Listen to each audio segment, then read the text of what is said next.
സ്വിഫ്റ്റ്ലെറ്റ് എന്ന പക്ഷിയുടെ ഉമിനീർ കൊണ്ടുണ്ടാക്കുന്ന കൂട് ഉപയോഗിച്ച് തയ്യാറാക്കുന്ന ഒരു അപൂർവ ചൈനീസ് വിഭവമാണ് പക്ഷിക്കൂട് സൂപ്പ്. ഇത് ലോകത്തിലെ ഏറ്റവും ചിലവേറിയ മൃഗ ഉൽപ്പന്നങ്ങളിൽ ഒന്നായി കണക്കാക്കപ്പെടുന്നു. ചൈനീസ് വൈദ്യശാസ്ത്രത്തിൽ ആരോഗ്യത്തിനും ചർമ്മകാന്തിക്കും ഇത് വളരെ മികച്ചതായി കരുതപ്പെടുന്നു. സ്വിഫ്റ്റ്ലെറ്റ് പക്ഷികൾ അവയുടെ ഉമിനീർ ഉപയോഗിച്ച് ഗുഹകളുടെ ഭിത്തിയിൽ നിർമ്മിക്കുന്ന കൂടുകളാണ് ഇതിനായി ഉപയോഗിക്കുന്നത്. ജെല്ലി പോലെയുള്ള പ്രത്യേകിച്ച് രുചിയൊന്നുമില്ലാത്ത ഈ സൂപ്പ് സാധാരണ ചിക്കൻ സ്റ്റോക്ക് അല്ലെങ്കിൽ പാറ പഞ്ചസാര ചേർത്താണ് തയ്യാറാക്കുന്നത്.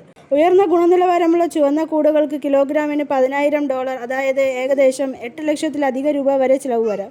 ദക്ഷിണേന്ത്യൻ രാജ്യങ്ങളായ മലേഷ്യ, തായ്ലാന്റ്, വിയറ്റ്നാം, ഇന്തോനേഷ്യ എന്നിവിടങ്ങളിലാണ് പ്രധാനമായി ഇവ കാണപ്പെടുന്നത്. ഈ സൂപ്പിന്റെ ഉയർന്ന വിലയും ഉൽപ്പാദന രീതിയും കാരണം ഇത് ഒരു ആഡംബര ഭക്ഷണമായിട്ടാണ് കണക്കാക്കപ്പെടുന്നത്. പാറക്കെട്ടുകളും ഉയരമുള്ള സ്ഥലങ്ങളും നോക്കിയാണ് ഇവ കൂട് വയ്ക്കുന്നത്. അതുകൊണ്ട് തന്നെ ഇവ ഉണ്ടാക്കുന്ന കൂട് എടുക്കാൻ അത്ര എളുപ്പമുള്ള കാര്യമല്ല.